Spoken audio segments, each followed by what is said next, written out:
Hi, Lisa DeHart here, and welcome to the coaching studio. Today I have in the studio Tony Latimer. He is an MCC coach for the International Coaching Federation, as well as really being a pioneer in the coaching field. And he is coming live to us from Singapore, although not live since we're doing a podcast, but live in this moment. So Tony, thank you so much for being on the coaching studio today.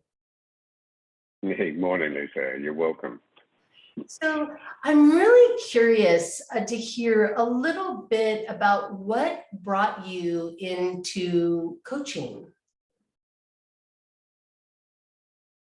Oh, I get that a lot because I was a career IT person, and people go, IT coaching, how does that fit?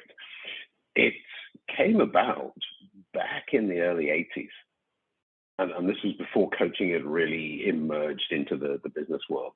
I was working for a software company. I was in a sort of a young manager, failing badly at trying to figure out how to manage people. And in those days, IBM was superb. They shared stuff with their business partners. And IBM UK were running a leadership course, which was done by Tim Galway's first in-a-game team. So Galway was the guy who I think first came up with the non-directive coaching in sports, in tennis. He trains tennis players like Alan Fine, who's now a top-end executive coach in America. Alan Fine then got involved and trained John Whitmore, who most people will have heard of. Miles Downey, who started the Coaching Society in the UK. So I had the benefit of being taught the non-directive coaching principles at that time with that group. So we spent a week on a tennis court, and I can't play tennis. I don't even know the rules, learning how to coach somebody to enhance their game. And it was awesome, and it just worked. But when at the end of the week, I went to them and said, okay, so tell me, how does this help me managing people? The answer was, we've no idea. Instinct says it should, but we're sports people. We haven't figured it out yet. So the interesting part of the journey was, being a techie, you kind of go, okay, I'm going to go figure this out. So in parallel, I think, to Miles and John and Alan and the others going off and figuring out their approach to bringing coaching into the corporate world, I just went back to work as a little techie and went, okay, I'm going to figure out how this could happen, how you could do it. So all my stuff comes from that original thinking, and that's what got us going. Yeah. Wow. I mean, I think I knew that you had been a coach for a very long time and had been in this profession for a very long time, but I don't think that I realized that you went back to the genesis of coaching, basically, before it was even coaching was more than just sports, and the non-directive coaching that you're talking about. That's fascinating. What had you move from engineering into becoming a full-time executive coach? Well, there was a point where I started to realize that I kind of wanted to do my own thing. There was a point where I realized that what was perceived then as what you had to be and what you had to do to rise further up a corporate ladder just wasn't my thing. And I figured out so many ideas about how coaching could be applied inside the organization. I just really wanted the opportunity to experiment with it. So it's now about 22 years ago. We're just when we shifted the family back to Singapore. And then the opportunity came. So here's an interesting one. I noticed as you go travel around the world and you talk to people who become independent coaches, consultants, and things like that, a lot of them will sort of say, oh, yes, well, and I decided to step out of corporate life. And you kind of look them straight in the eyes and go, your company crashed as well, huh? And they go like, oh, well, yes, actually. because it's really hard to step out. If you're the mortgage payer, if you're the breadwinner, you try telling your partner that you've got enough money to go and start your own business, and the answer will be yeah. And what are you going to do when that runs out? So for most of us, there has to be a trigger. Mm-hmm. For me, it was a company that brought me back out here to this part of the world. Started to struggle with a technology delivery, and there was the opportunity. You can kind of go somewhere else and stay in corporate, but there was this little window of opportunity. A little moment that says, hey, you know what? It'll take you a few months to get another job in the corporate world. Why don't you just try this? So I did. Yeah. And it worked. It worked. To see people respond to your ideas, and then you go, oh, hang on a minute. So I can actually sell the stuff I've got in my brain. Yeah. It was fascinating. Well, and I love that I think there's just such a lot of validity to how many people leave one career to end up as a coach. And I think that it's probably not just as in the corporate world, but anywhere you have a stable, steady income, making that decision to go out on your own and try this thing, right, is going to be, yeah. You're going to have to leverage a moment. And it sounds like you took that little window of opportunity and blew it open in a pretty big way. And for coaches out there trying to get going, I can share another insight as well. Over the last 22 years, I kind of keep an open door, because I know what it's like when you're setting up on your own. You've got nobody to talk to.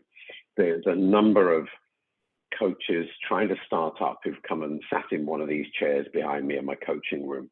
And we just talk and just share ideas. And I can tell you at the end of 30 minutes whether they're going to succeed in building a business or not.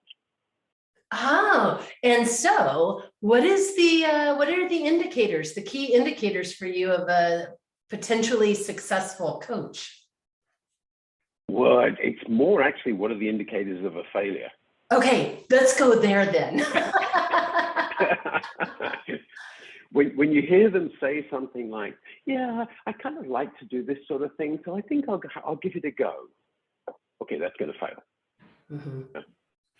It's a little bit like Troy, Helen of Troy, when they burned the boats, and they went, okay, guys, so here's the thing, we can't go home.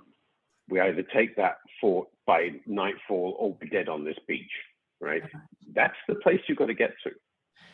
Yeah. I was actually driving in the first year, when you're kind of sweating a little bit about getting going. I was driving my then 8-year-old to school in the morning, and on the news, there was an article about how a government department had just reorganized and retrenched some people. And this was like major shock, because government jobs, iron rice bowl, right? And she turned around and said, Daddy, what does retrenched mean? So I explained. And then she said, that doesn't sound good. Could you be retrenched? And that was when the light bulb came on. I can't be retrenched. It's my business. And whether it succeeds or fails is entirely up to me. Yeah. We've already burned the boats. Just look behind you and wake up to the fact, and then just say, right, what's the fort I have to take by nightfall? That was just a shift in thinking.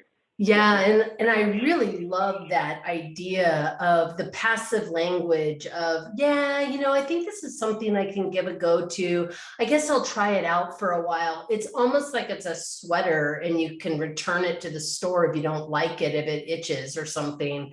And to your point, if you've burned all the boats behind you, you're going forward.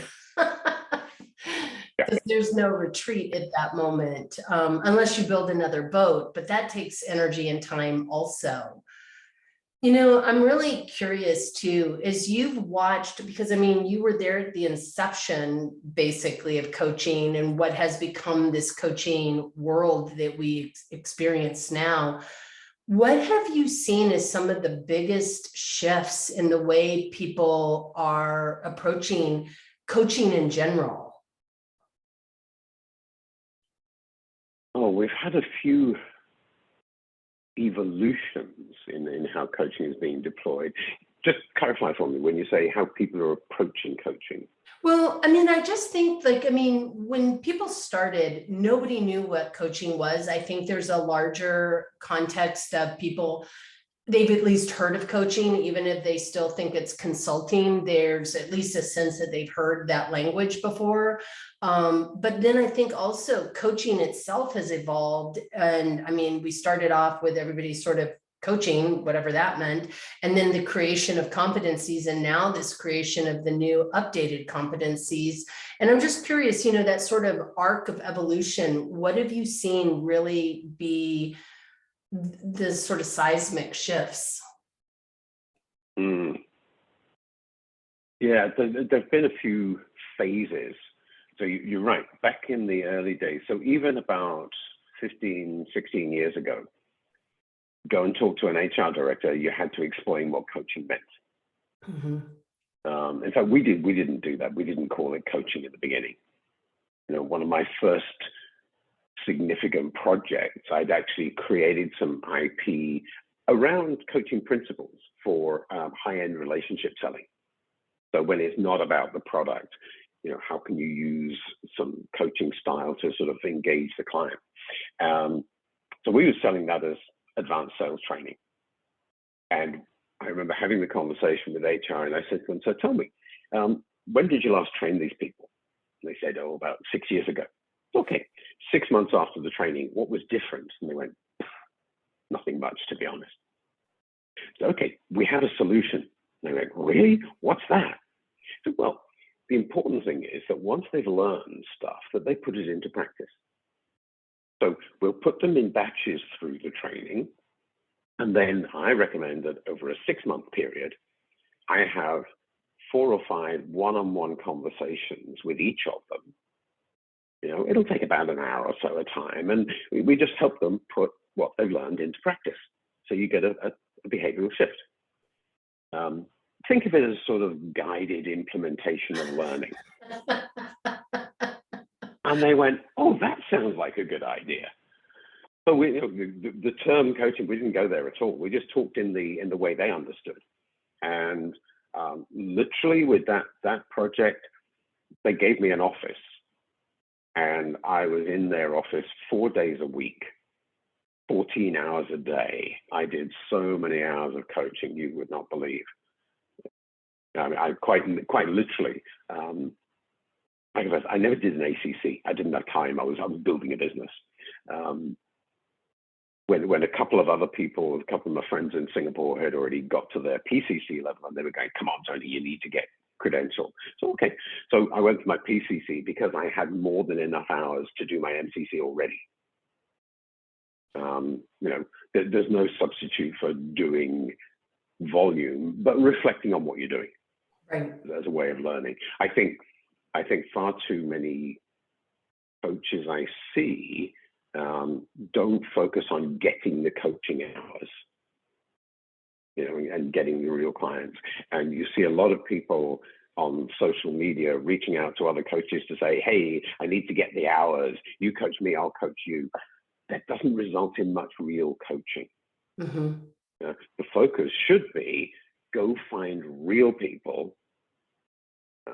And, if you're struggling to sell yourself, don't try and sell it for a fortune.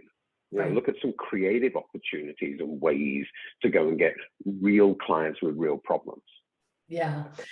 You've just said some things that have my mind kind of going all over the place. But I want to just capture this piece, which I think is really important, which is, what do you think it is, or what are you seeing it is that has coaches reaching out to other coaches versus actually going to get their real quote unquote clients?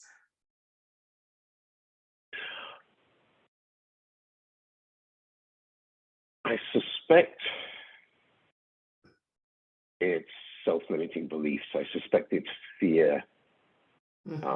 Because, I mean, I worked in IT through all sorts of technical jobs. I did a few years in business development and sales towards the end.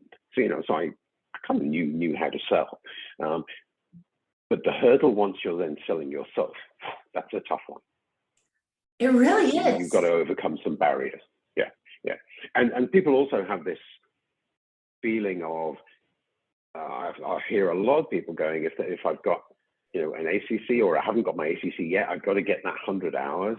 How can I persuade people to pay me if I haven't got the hours?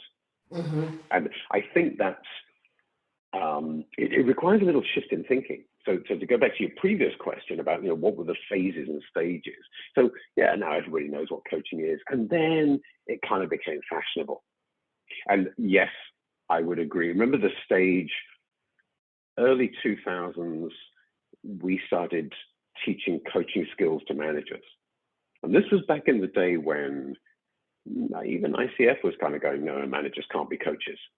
And even now they use the careful language of a manager using coaching skills, because we can't call a manager a coach. The logic I've heard is about conflict of interest. But guess what? If you're an executive coach and you get hired by a company to help one of their senior leaders, do you think you're going to get hired again if they don't get a result? So an external coach has exactly that same conflict of interest as a manager coaching their people does. You're only as good as the last result your last client got. So I don't think it's real in terms of any conflict. However, put it to one side. So that was one shift we've seen of sort of people using. The last few years, we've seen the growth of the idea of mostly part-time, but somewhat full-time, some full-time internal coaches. So not coaching people on their performance in the current job, but on other issues. And now we're hearing, the buzzword is democratization of coaching, which in pure theory means how can we make coaching available to everybody? Some will lament that the implementation of that means let's take less experienced coaches and sell them cheap. What are your thoughts? But what are my thoughts?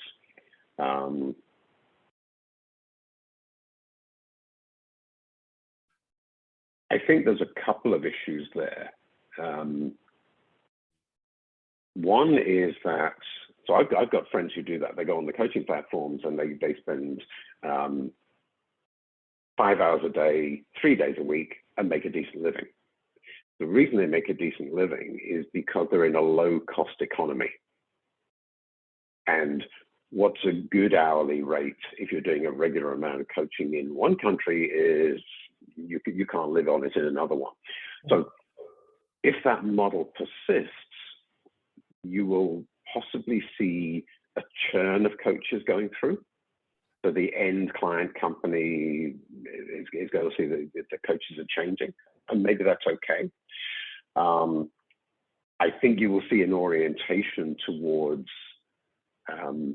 coaches from low-cost countries being the bulk providers.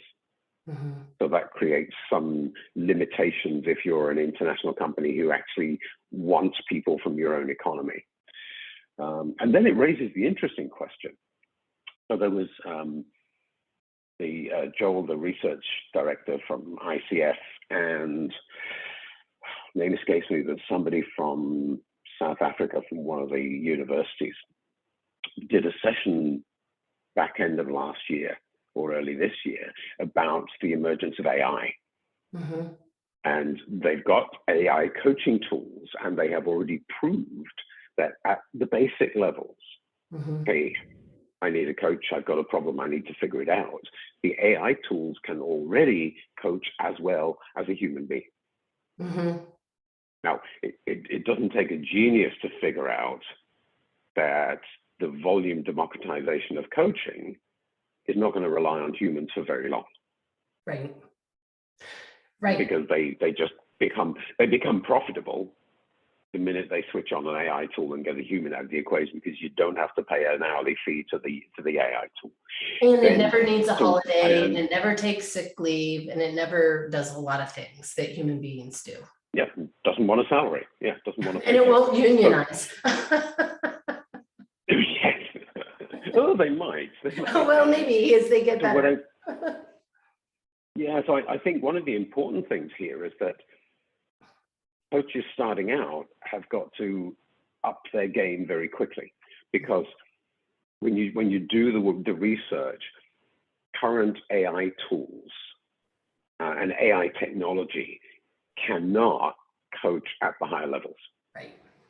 So the best thing a new coach can do is go like, okay, just coaching to ACC acceptable level, not good enough. The AI tool can do that. I need to get beyond that as quickly as possible. Right. So upping the game. Now, there is also a phenomenal opportunity, because these coaching platforms are doing a fantastic job of raising the awareness across organizations of the benefit of coaching interactions, and not necessarily long-term arrangements, but more a sort of, hey, guess what? I've been okay for 3 months, but today I have a question. Who do I talk to? So what is already happening? I'm talking to HR directors who are hiring.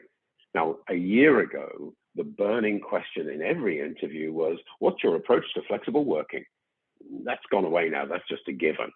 Mm-hmm. The new question that's coming up is people coming from maybe a tier 1 multinational of a slightly smaller company are now saying, what's your strategy for deploying coaching? So companies who've never used coaching are going like, okay, we'll get back to you on that one. Mm-hmm. So, and it's going to grow. So now you and the listeners can do the maths globally. Let me give you a tiny example. So Singapore is small, very small. If we have working age adults, a couple of million or something tops, yeah, maybe less. And yet, bulk of the economy, we've got all the multinationals, but we've also got SMEs. Now, a small medium enterprise can be up to a couple of thousand people, a few million revenue. So not a small organization, but traditionally, they do not use things like coaching. And if you narrowed it down to just the top end, so ones where you've got maybe 100 plus employees, there are still 25,000 of them in this little country. Right. Yeah. So that's an imagine if they start, yeah, so you're the guy who runs a 100-man company, right? Would you benefit once you hear about it from working with a coach? Maybe would your handful of managers that help you run this 100-man company, once they wake up to that, and that's the awareness that the coaching platforms are creating, we suddenly need tens of thousands of coaches. Yeah. Just in this little country alone.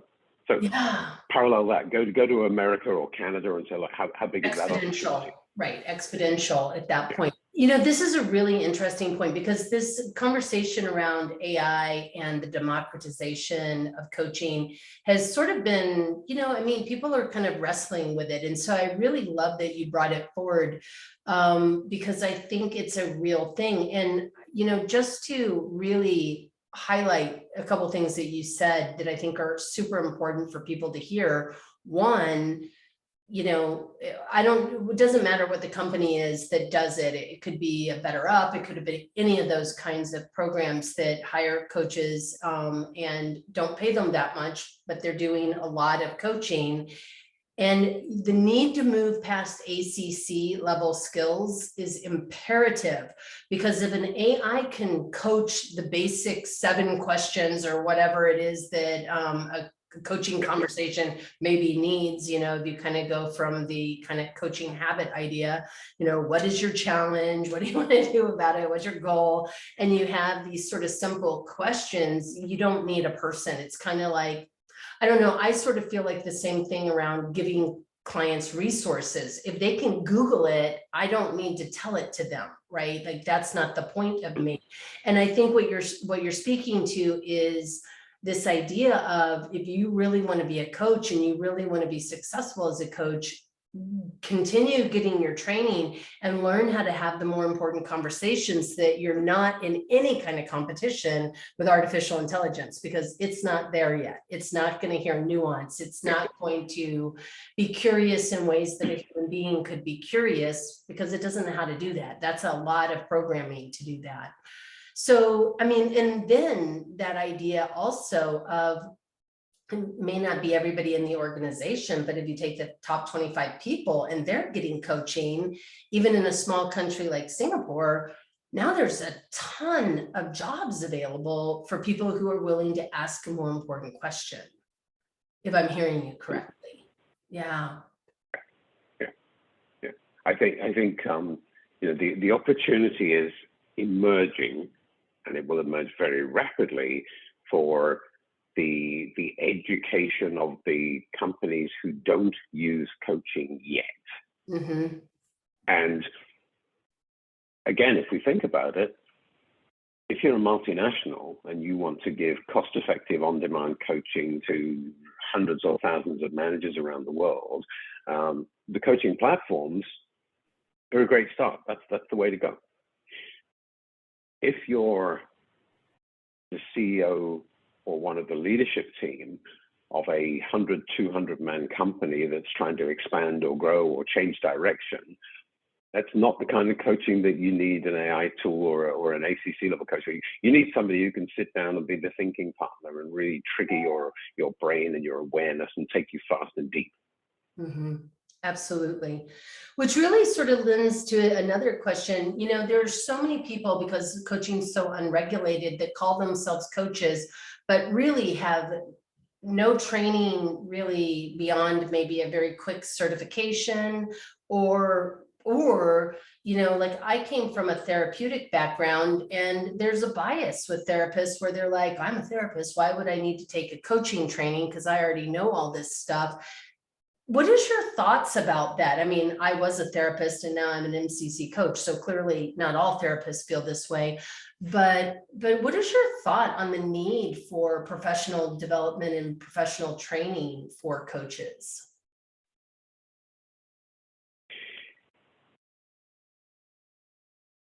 Okay, so there's two bits there. Let's go for that one rather than the therapist as coach one. We can come back to that if you like. I think the people who go out and say, I'm a coach, won't thrive. No, I'll take that back. They might, but they're going to, if they don't have the depth of knowledge and the skills, and remember, the purpose of credentials is not to put a badge on the wall. The purpose of credentials is to give you a process. It's like working with a personal trainer. You know, if you're going to go in there and lift the same weight every week for 10 years, you're not going to gain. You know, every few weeks, as that one becomes easy, you've got to put a little bit more weight on, right? And that's the whole point of it. The credentialing path is about adding to the weights that you lift every week. If you don't do that, you just cruise along at the same level. You get stuck. So in the same way that untrained coaches who are not on a proper credentialing path, they'll operate at a level, and there'll be some people who pay them, but I don't think ultimately they'll survive, because even the people who pay them, when you can, you know, when Siri or Alexa can actually be an AI coach and do that, then people are going to go, well, I've got it on my phone, why do I need you, right? So I think the same principle will apply. Yeah. And if you're not on that growth path, you're stagnating. Yeah. And that's one of the big debates we've been having recently about the new level 1, level 2, level 3 training. I've talked to so many PCCs who had fallen into the trap of you get the hours, you work hard, you spend money on the training, you get your PCC credential, and then you spend 6 or 7 years cruising at the same level, not realizing you're doing it, because more big, expensive training is the last thing you need. Mhm. And if you've got to go that huge jump of coaching hours before you can even consider applying for an MCC, then you're just going to get on with building the hours. And the common trap then is you go for 3 years, you go like, oh, last minute, I need 40 hours to get my recertification done, okay? So you just go grab whatever's there, here's some CCE courses, which mostly exist at the PCC level. So you're learning something new, but not something higher. Mm. And then finally, it's like, okay, I have the hours for my MCC. So you go and get 10 hours mental coaching and hope that will be sufficient to take your skills this huge jump as well. I think we're seeing people leaving the acceleration of their skills too late. Yeah. Which is why people get a little frustrated, because they take the exam, they fail, they have to retake, Mm-hmm. That's So, really you've got to make sure you're on a path. Yeah. Yeah. Well, and I think also and I think there's also the point too, which is MCC doesn't mean I made it, I'm done. It's just a moment in time that you continue. To your point, this is a continual growth opportunity as you develop your skill set, even as an MCC, because a beginning MCC and an MCC who's been really coaching and developing themselves are going to be very different coaches in a few years also. So that trajectory continues. Absolutely. Yeah. It's the martial arts black belt thing. Yeah. Well, I was actually thinking of that a few minutes ago when you were talking about, the movement, but of the weights, right? But it's the black belt, you start as what? White, yellow, green? Yeah. Yeah, almost multiple. So I that happened to me kind of like 10 plus years ago. I was at the one belt below the black belt, it was a brown black. And then suddenly they said, okay, so your test is next month. You can now come to the black belt class. And I went, what's that? And you then show up at a class where with a black belt, you are the most junior person in the room. Mm-hmm. And they go like, no, there's 8 more levels to go to. It's like, oh, getting a black belt just doesn't mean you're a master practitioner. It means you've just got over the bar. Now you know what you're doing. Now we can start getting good at this. I was like, okay, right, this carries on. It's very similar to that, yeah, for sure. Yeah, I really like that metaphor and analogy of it's, there's 8 more levels after you make it to black. What was something that you maybe discovered about yourself through this process of becoming a coach and through all the development that you've done? What have you discovered about yourself? Ooh. Big question, huh? Look at that face. About me? Yeah. What have I discovered about me? Connection.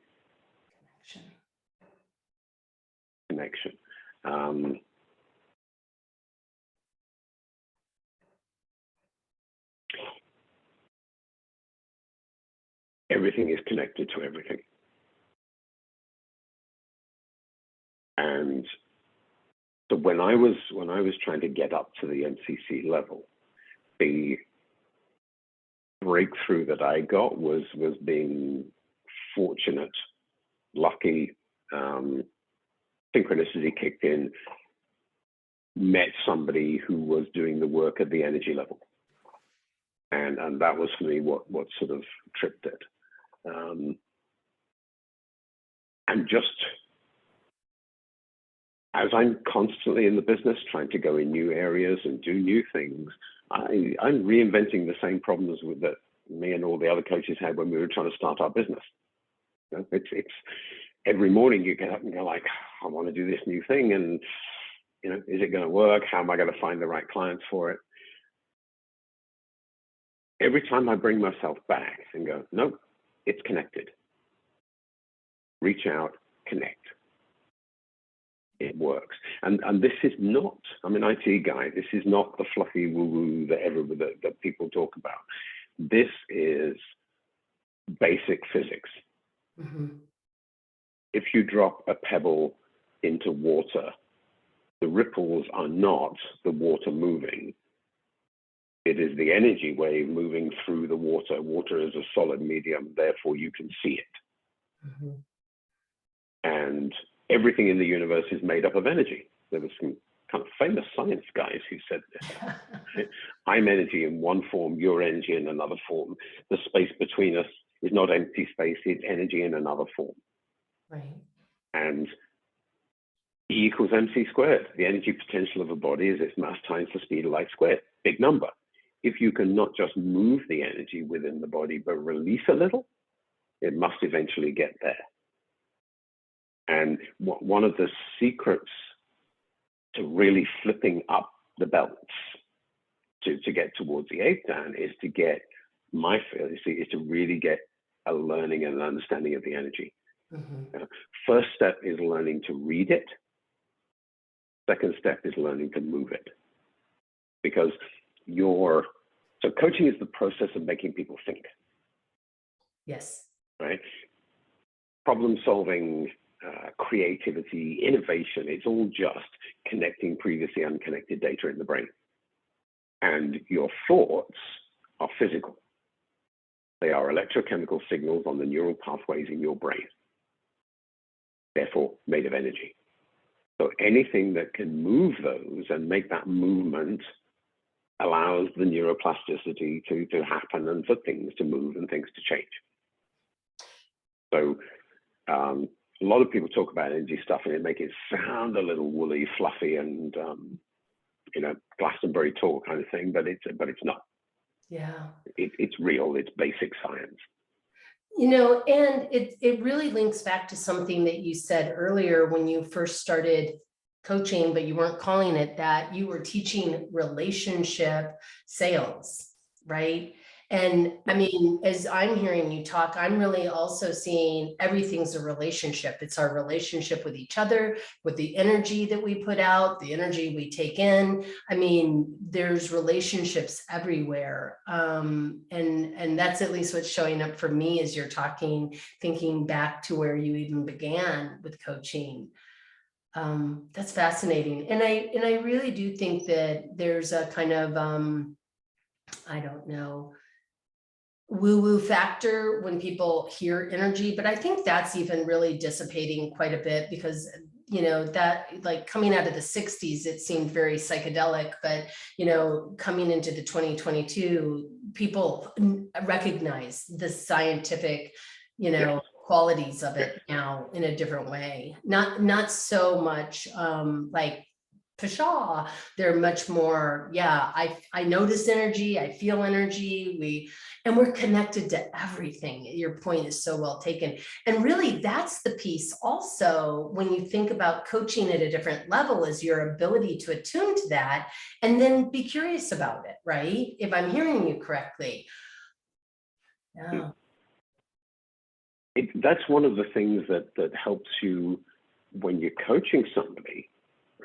No matter what type, internal coach, external coach, manager using coaching skills, that's the thing you go for, because it gives you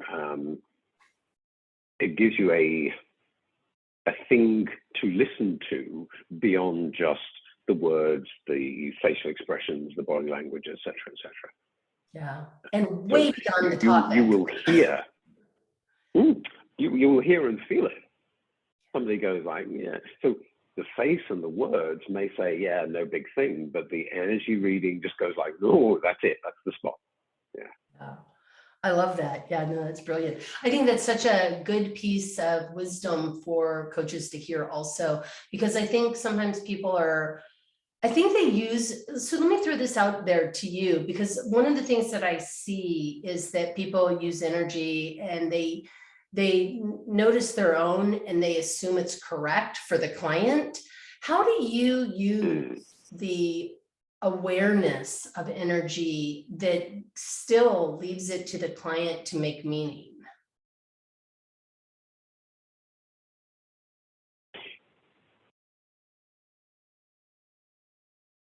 because,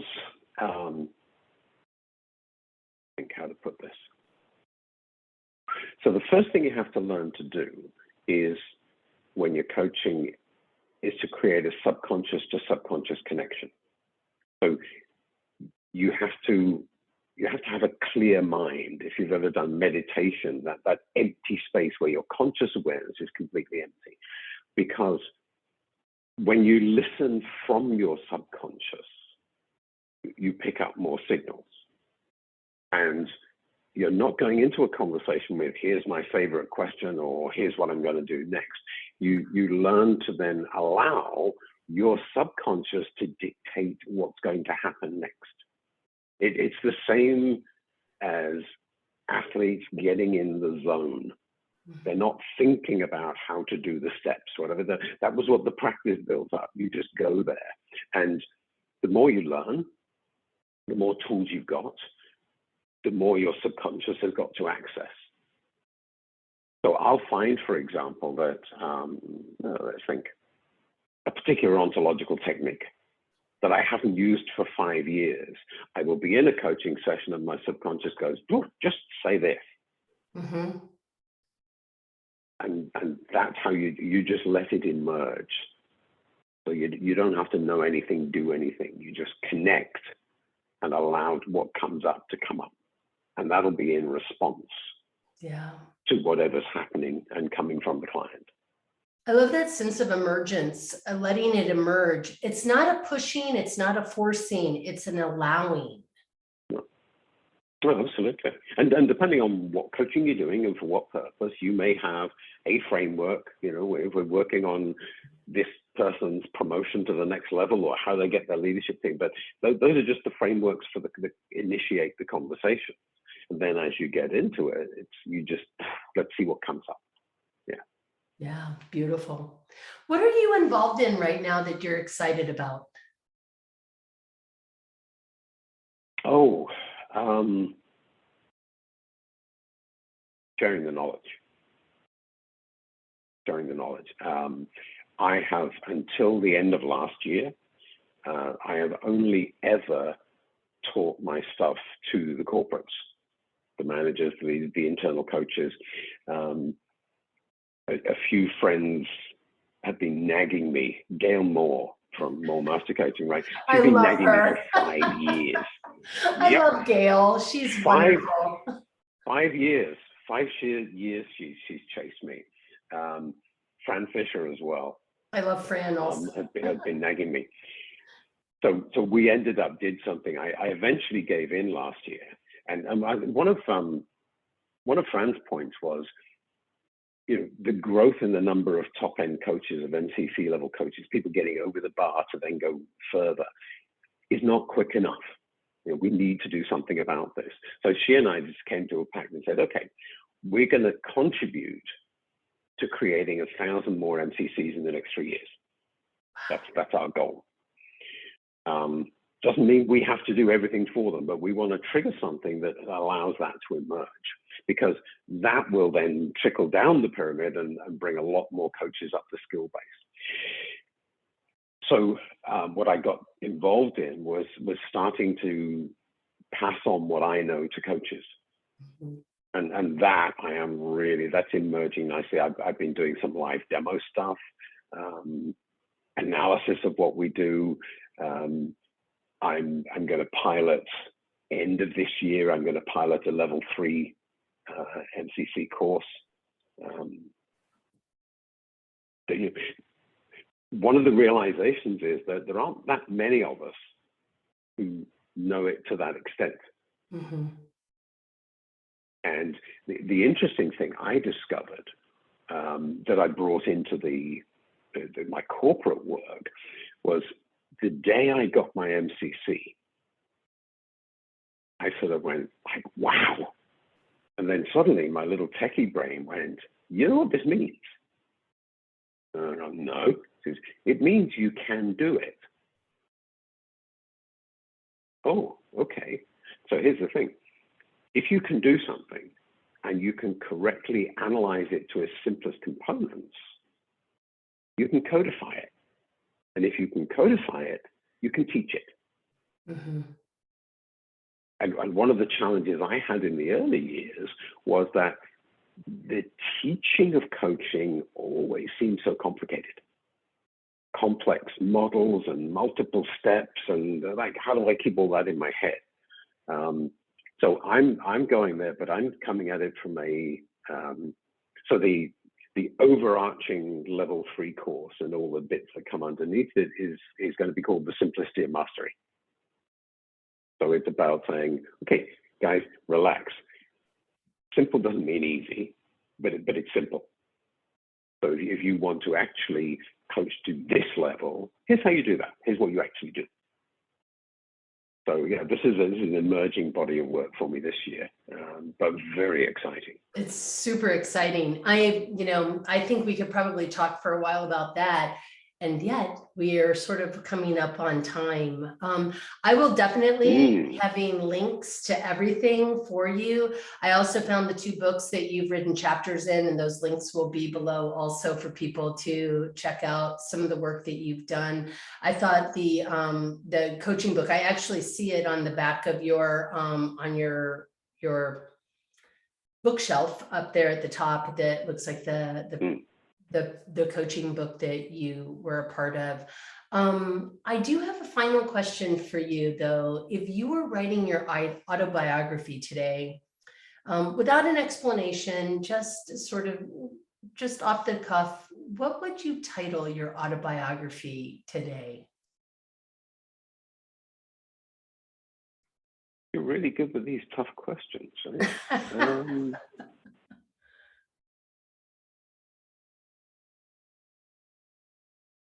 What would I title my autobiography? Oh, got it. I would title it, I Made a Difference to Someone. Yeah, I think you've probably made a difference to many someones. Tony, thank you so much for being on the coaching studio today. I cannot tell you how appreciative I am to have had you as my guest today.